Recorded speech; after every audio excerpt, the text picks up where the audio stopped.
ಮತ್ತು ಮಕ್ಕಳ ಅಭಿವೃದ್ಧಿ ಸಂಘ ರಾಯಚೂರು ಜಿಲ್ಲಾಧ್ಯಕ್ಷರು ಆಗಿರುವ ಕೌಸರ್ ಬಾವಾಜಿ ಅವರ ನೇತೃತ್ವದಲ್ಲಿ ಇಂದು ರಾಯಚೂರು ಜಿಲ್ಲೆ ದೇವದುರ್ಗ ತಾಲೂಕಿನಲ್ಲಿ ಮಹಿಳಾ ಮತ್ತು ಮಕ್ಕಳ ಅಭಿವೃದ್ಧಿ ಸಂಘ ಹಾಗೂ ಪಿಎಸ್ಆರ್ ಮಾನವ ಹಕ್ಕುಗಳ ರಕ್ಷಣಾ ಆಯೋಗ ಭ್ರಷ್ಟಾಚಾರ ವಿರೋಧಿ ವಿಭಾಗ ಸಂಘಟನೆಯ ನೂತನ ಪದಾಧಿಕಾರಿಗಳ ಆಯ್ಕೆ ಹಾಗೂ ಐಡಿ ಕಾರ್ಡ್ ವಿತರಣೆ ಕಾರ್ಯಕ್ರಮ ಹಮ್ಮಿಕೊಳ್ಳಲಾಗಿತ್ತು.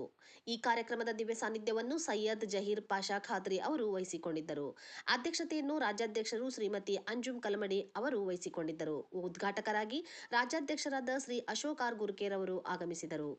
ಈ ಸಂದರ್ಭದಲ್ಲಿ ರಾಜ್ಯಾಧ್ಯಕ್ಷರಾದ ಅಂಜುಮ್ ಕಲ್ಮಡಿ ಅವರು, ನಾವು ಸಂಘಟನೆ ಮಾಡುತ್ತಿರುವುದು ನಮ್ಮ ಬೆಳವಣಿಗೆಗಾಗಿ ಅಲ್ಲ, ಸಮಾಜದ ಸುಧಾರಣೆಗಾಗಿ, ಮಕ್ಕಳ ಅಭಿವೃದ್ಧಿಗಾಗಿ ಅಷ್ಟೇ ಅಲ್ಲ, ಹೆಣ್ಣು ಮಕ್ಕಳು ಸ್ವಾವಲಂಬಿ ಬದುಕು ಕಟ್ಟಿಕೊಳ್ಳುವುದು ನಮ್ಮ ಉದ್ದೇಶ. ಅದಕ್ಕಾಗಿ ನಾವು ನಮ್ಮ ಸಂಘದ ವತಿಯಿಂದ ಮಹಿಳೆಯರಿಗಾಗಿ ಉದ್ಯೋಗ ಅವಕಾಶಗಳನ್ನು ತೆಗೆದುಕೊಂಡು ಬಂದಿದ್ದೇವೆ.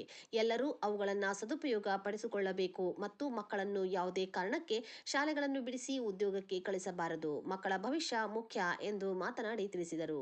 ಈ ಸಂದರ್ಭದಲ್ಲಿ ಮುಖ್ಯ ಅತಿಥಿಗಳಾಗಿ ಗೌರವಾಧ್ಯಕ್ಷರು ಯಲ್ಲಮ್ಮ ಮಾತ್ಪಳ್ಳಿ, ಖಾಜಾಸಾಬ್ ಮಸರ್ಕಲ್, ಜೀವಾ ಗ್ರಾಫಿಕ್ ಮಾಲೀಕರಾದ ಮರ್ಲಿಂಗ, ಮಾನ್ವಿ ಗೌರವಾಧ್ಯಕ್ಷರು ಹುಸೇನ್ ಸಾಬ್, ಇಮಾಮ್ ಸಾಬ್, ಶಾಲಂ ಸಾಬ್ ಮಸರ್ಕಲ್, ಗ್ರಾಮಾಧ್ಯಕ್ಷರು ಅಮೀನಮ್ಮ, ದಿಲೀಪ್ ಮಸರ್ಕಲ್, ತಾಲೂಕು ಉಪಾಧ್ಯಕ್ಷರು, ಔಟಿ ನಗರ ಘಟಕ ಅಧ್ಯಕ್ಷರು ಅನಿತಾ, ದಾವೂದ್, ಇಮ್ರಾನ್ ಖಾನ್, ಇನ್ನೂ ಹಲವಾರು ಕಾರ್ಯಕರ್ತರು, ಪದಾಧಿಕಾರಿಗಳು ಉಪಸ್ಥಿತರಿದ್ದರು.